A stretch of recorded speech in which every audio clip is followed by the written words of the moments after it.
ಬಾಬು ನಮಸ್ತೆ. ನಮಸ್ತೆ ಸರ್. ನಿಮ್ಮ ಪರಿಚಯ ಮಾಡ್ಕೊಂಬಿಡಿ ಸರ್. ನನ್ನ ಹೆಸರು ದಿವಾಕರ್ ಅಂತ, ಪೆಟ್ ನೇಮ್ ಬಾಬು. ನಾವು ಬೆಂಗಳೂರು. ಇವರು ನಮ್ಮ ಮಿಸಸ್ ಕೀರ್ತನ ಅಂತ. ನಮಸ್ಕಾರ. ಓಕೆ, ಹೇಳಿ ದಿವಾಕರ್ ಅವರೇ. ಹೇಳಿ ಸರ್. ಈಗ ನಿಮ್ದು ಇದು ಎಲ್ಲಿ ಇದು ಪ್ರಾಪರ್ಟಿ ಇದೆ, ಯಾವ ಜಾಗ ಸರ್? ಇದು ದಾಸನಹಳ್ಳಿ. ಇದು ನಾವು ತಗೊಂಡು ಹತ್ರ 9 ಮಂತ್ಸ್ ಆಯ್ತು, 8 to 9 ಮಂತ್ಸ್ ಆಗಿದೆ. ನಮ್ಮದು ಬೆಂಗಳೂರಲ್ಲಿ ವ್ಯವಸಾಯ ಜಮೀನು ಅಕ್ವೈರ್ ಆಯಿತು ಪಿಡಿಎಗೆ. ಸೊ ಅದನ್ನ ಬಿಟ್ಟು ಇದನ್ನ ಅದಾದ್ಮೇಲೆ ಇದು ಬಂದಿದ್ದೀವಿ. ತಗೊಂಡ್ರಿ ಈಗ ರೀಸೆಂಟ್ ತೊಗೊಂಡ್ರಿ? ರೀಸೆಂಟಾಗಿ ತೊಗೊಂಡಿದ್ದೀವಿ. ಓಕೆ, ಎಷ್ಟು ಎಕರೆ ಇದೆ ಅಲ್ಲೇ ಉಂಟು? ಸರ್ ಹತ್ರ 11 ಎಕರೆ ಇದೆ ಸರ್. ಒಳ್ಳೆ ಫಲವತ್ತಾದ ಭೂಮಿ. ಭೂಮಿ ಎಲ್ಲ ಫಲವತ್ತ ಇದೆ ಸರ್. ಓಕೆ, ತಗೊಂಡಾದ ತಕ್ಷಣ ನೀವು ಬೋರ್ವೆಲ್ ಹಾಕ್ಸ್ಬೇಕು ಅಂತೇಳಿ ಅಂದ್ಕೊಂಡ್ರಿ? ಮಾಡಿಸಿದ್ವಿ, 3 ಮಾಡಿಸಿದ್ವಿ. ಒಂದ್ರಲ್ಲಿ ಸ್ವಲ್ಪ ನೀರಿದೆ, ಇನ್ನೆರಡು ಫೇಲು ಅಂತಾನೆ ಇಟ್ಕೋಬಹುದು. ಅದ್ರಲ್ಲಿ ಒಂದು ಕೇಸಿಂಗ್ ಬೇರೆ ಕೀಳ್ಸ್ಬಿಟ್ಟಿದ್ವಿ ನೋಡಿ. ಇದೇ ಬೋರ್ ಅಲ್ವಾ? ಇದೇ ಬೋರ್. ಇದು ಬೋರ್ವೆಲ್ ತೋಡುವಾಗ ಎಷ್ಟು ಅಡಿ ಹೋದ್ರಿ ಸರ್? 1200 ಅಡಿ. 1200 ಹೋದ್ರಿ. 1200 ಹೋದ್ರೆ ನೀರು ಬರಲಿಲ್ಲ, ಬರೀ ಧೂಳು ಬಂತು. ಬರೀ ಧೂಳು. ಕೇಸಿಂಗ್ ತೆಗೆದ್ಬಿಟ್ಟು, ಕೇಸಿಂಗ್ ಬೇಜಾರಲ್ಲಿ ತೆಗೆದ್ಬಿಟ್ವಿ. ನಾನು ಆಮೇಲೆ ನೀವು ಯೂಟ್ಯೂಬ್ ವಿಡಿಯೋಸ್ ನೋಡಿದಾಗ ದೇವರಾಜ ರೆಡ್ಡಿ ಅಂತ ಹೇಳ್ಬಿಟ್ಟು ಅವ್ರ ಬಗ್ಗೆ ತಿಳ್ಕೊಂಡೆ. ಆಮೇಲೆ ಅವ್ರನ್ನ ಕಾಂಟ್ಯಾಕ್ಟ್ ಮಾಡಿ ಮಾಹಿತಿ ತಗೊಂಡು ಕೇಸಿಂಗ್ ಪೈಪ್ ಉಳಿಸ್ಕೋಬೇಕು ಅನ್ನೋದ್ರ ಬಗ್ಗೆ ನಮ್ಗೊಂದು ಅರಿವು ಮೂಡ್ತು. ಅದಾದ್ಮೇಲೆ ನೆಕ್ಸ್ಟ್ ಬೋರ್ ಅಲ್ಲೂ ಕೇಸಿಂಗ್ ಉಳಿಸ್ಕೊಂಡಿದೀವಿ.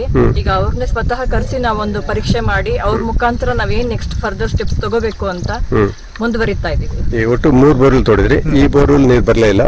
ಕೇಸಿಂಗ್ ಮತ್ತೆ ಕಿತ್ತಿದ್ರಿ, ಮತ್ತೆ ಕೇಸಿಂಗ್ ನಿಮ್ಮ ವಿಡಿಯೋಸ್ ನೋಡಿ ತಿರ್ಗಾ ಮತ್ತೆ ಕೇಸಿಂಗ್ ಪೈಪ್ ಹೊಸದಾಗಿ PVC ಏನಕ್ಕಾದ್ರೂ ಇರ್ಲಿ ರೀಸೈಕಲ್ ಮಾಡಕ್ಕಾಗುತ್ತೆ ಅಂತ ಅಲ್ಲೊಂದು ಬೋರ್ವೆಲ್ ತೋಡಿದ್ರಿ ಕೆಳಗಡೆ. ಸರ್ ಕೆಳಗಡೆ ಇದೆ. ಅದು ಎಷ್ಟು ಡೆಪ್ತು ಸರ್? ಅದು 1200 ಹತ್ತಾಯ್ತಾ ಇರ್ಬೋದು. ಅದು ನೀರು ಅಷ್ಟೇ ಸ್ವಲ್ಪ ಬಂತು, ತೇವಾಂಶ ಏನೋ ಒಂದು ನೀರು ಬಂದಿದೆ. ಮತ್ತೆ ಅಲ್ಲಿ ಮೇಲ್ಗಡೆ ಅದು full dry board sir. Dry ನೀರೇ ಬರಲಿಲ್ಲ. ಅದು 1000 ಚಿಲ್ಲರೆ. ಅದು ನಾವೇನು ಮಾಮೂಲಿ ಅವ್ರನ್ನೇನು ಕರ್ಸಲಿಲ್ಲ. ಜಿಯಾಲಜಿಸ್ಟ್, ಗೌರ್ಮೆಂಟ್ ರಿಟೈರ್ಡ್ ಜಿಯಾಲಜಿಸ್ಟ್ಗಳನ್ನೇ ಕರ್ಸಿ ಹಾಕ್ಸಿದ್ವಿ. ಆದ್ರೂ ಇದು ಬಂದವರೆಲ್ಲ ಸ್ವಲ್ಪ ಡ್ರೈ ಲ್ಯಾಂಡ್ ಅಂತ ಹೇಳ್ತಾರೆ. ಸೊ ಇದ್ರ ಮೇಲೆ ನೀರು ಸಿಕ್ಕಿಲ್ಲ, ಇನ್ನು ಟ್ರೈ ಮಾಡ್ತಾ ಇದೀವಿ. ಈಗ ನಿಮಗೆ ಆ ಹಂತದಲ್ಲಿ ನಿಮ್ಮ ಪರಿಚಯ ಆಯ್ತು. ನಾನು ನಿಮ್ಗೆ ಅಡ್ವೈಸ್ ಮಾಡಿದೆ, ಬೋರ್ವೆಲ್ ಕೇಸಿಂಗ್ ಪೈಪ್ ತೆಗೆದಿರೋದನ್ನ ಮತ್ತೆ ಕೇಸಿಂಗ್ ಪೈಪ್ ಹಾಕೊಡಿ ಅಂತ ಹೇಳಿ ನೀವು ಹೊಸ ಕೇಸಿಂಗ್ ಪೈಪ್ ಹಾಕೊಂಡ್ರಿ. ಅದಾದ್ಮೇಲೆ ಮತ್ತೆ ನಿಮ್ಗೆ ಇನ್ನೊಂದು ಕ್ಲೂ ಕೊಟ್ಟೆ. ಅದು ನೀರು ಎಷ್ಟಿದೆ ಇಲ್ಲ ನೋಡಂತೆ ಒಂದು ಟ್ಯಾಂಕರ್ ನೀರು ತಂದು ಒಳಗಡೆ ಬಿಟ್ರಿ. ಈ ಬೋರ್ಗೆ ನೀರು ಎಷ್ಟು ತಗೊಂಡು ಸರ್? ಈ ಬೋರ್ ಅಲ್ಲಿ ಒಂದು ಟ್ಯಾಂಕರ್ ತಗೊಂಡು ಒಂದು 1/4 ಇಂಚಷ್ಟು ಸೀಪ್ ಆಗುತ್ತೆ. ಒಳಗೆ ಹೋಗ್ತಾ ಇದೆ, 1/4 ಇಂಚ್ ಕೊಟ್ಟಷ್ಟು ನೀರು ಒಳಗೆ ಹೋಗ್ತಾ ಇತ್ತು. ಅದರಲ್ಲಿ 1/4-1.5 ಇಂಚ್ ನೀರು ಹೋಗುತ್ತೆ. ಒಂದಂತೂ ನೀರು ಹೋಗೋದೇ ಇಲ್ಲ, ಮೇಲೆ ನೀರು ತಗೊಳ್ಳೇ ಇಲ್ಲ. ಮೇಲ್ಗಡೆ ನಿಂತ್ಕೊಂಡು ಅಲ್ಲಿಗೆ ಹೊರಟಾಯ್ತು. 3 ಬೋರ್ವೆಲ್ಗಳು 3 ಥರದ ರಿಪೋರ್ಟ್ಸ್ ಬಂದಿದೆ. ನಿಮ್ಗೆ ಗೊತ್ತಾಯ್ತು ಅದ್ ನೀರು ಯಾವ ಚೆನ್ನಾಗಿ ಸೀಪಾಗಿ ಒಳಗೆ ಹೋಗ್ತಿದೆಯೋ ಅದಕ್ಕೆ ರೀಚಾರ್ಜ್ ಮಾಡೋ ಒಂದು ಕ್ಲೂ ಕೊಟ್ಟಿದ್ದೀನಲ್ಲ, ಅದ್ರ ಪ್ರಕಾರ ನೀವು ರೀಚಾರ್ಜು ಮತ್ತೊಂದು ಮಾಡ್ಲಿಕ್ಕೆಲ್ಲ ಪ್ಲಾನ್ ಮಾಡ್ತೇವೆ. ಈಗ ನೀವು ಬೇರೆಯವ್ರಿಗೆ ಏನು ಹೇಳಿಕ್ಕೆ ಇಷ್ಟಪಡ್ತೀವಿ? ಈ ಥರ ಬೋರ್ಗಳು ಫೇಲ್ ಆದಾಗ ನಾವು ಜೋಶಲ್ಲಿ ಬಂದಿರ್ತೀವಿ ತೋಟ ಮಾಡ್ಬೇಕಂತ, ನೀರೇ ಬರೋದಿಲ್ಲ, ಹತಾಶದ ಕೇಸಿಂಗ್ ಪೈಪ್ ಕಿತ್ಬಿಟ್ಟು ಮಣ್ಣು ಮುಚ್ಚತಕ್ಕಂಥ ಕೆಲಸ ತಪ್ಪಲ್ವಾ? ತಪ್ಪು ಸರ್, ತಪ್ಪು. ನಮ್ ದುಡ್ಡು ಹೋಯ್ತು, ಮತ್ತೆ ಭೂಮಿಗೂ ಸಹ. ನಾನು ಪ್ರೊಫೆಷನಲ್ ಸಿವಿಲ್ ಇಂಜಿನಿಯರ್ ಬೇರೆ. ನಾನು ಎಲ್ಲರಿಗೂ 30-40 ಸೈಟ್ ಅಲ್ಲೇ ರೈನ್ ವಾಟರ್ ಹಾರ್ವೆಸ್ಟಿಂಗ್ ಗುಣಿಗಳು ಮಾಡ್ಕೊಡ್ತೀನಿ ಬೆಂಗಳೂರಲ್ಲಿ. ನಮ್ಗೆ ಅನ್ಸ್ಬಿಡ್ತು ನಾವು ಇಷ್ಟು ಕಿತ್ತಾಕಿ ನಮ್ಗೆ ಬೇಜಾರು ಅನ್ಸ್ಬಿಡ್ತು. ಇವತ್ತಲ್ಲ ನಾಳೆ ಬಂದೇ ಬರೋದ್ ಕೆಲ್ಸಕ್ಕೆ ಅಂತ ಇದ್ರ ಮೇಲೆ ಮಾಡ್ಕೊಂಡ್ವಿ ನಾವು. ತಿರ್ಗಾ ಮಾಡೋಣ ಅಂತ ಡಿಸೈಡ್ ಮಾಡಿದ್ವಿ. ಓಕೆ, ಮತ್ತೆ ಏನು ಹೇಳಿಕೆ ಇಷ್ಟಪಡ್ತೀರಾ? ಇಲ್ಲ ಸರ್, ಅದೇ ಕೃಷಿ ಹೊಂಡ ಇದಕ್ಕೆ ನಿಮ್ಮನ್ನ ಕಾಂಟ್ಯಾಕ್ಟ್ ಮಾಡಿದ್ವಿ.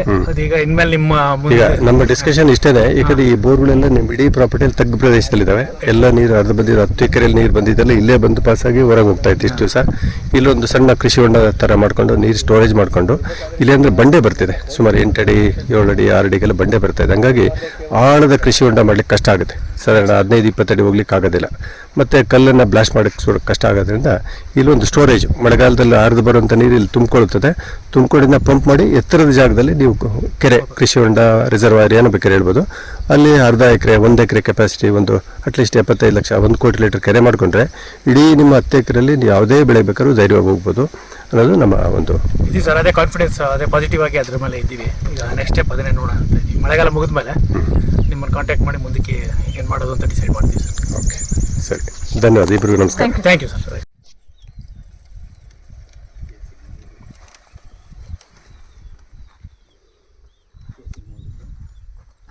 ಕೇಸಿಂಗ್ ಎಷ್ಟಿದೆ?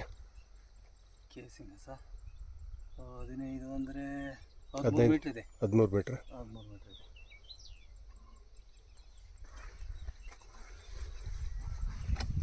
ಒಯ್ಕೊಂಡೆ.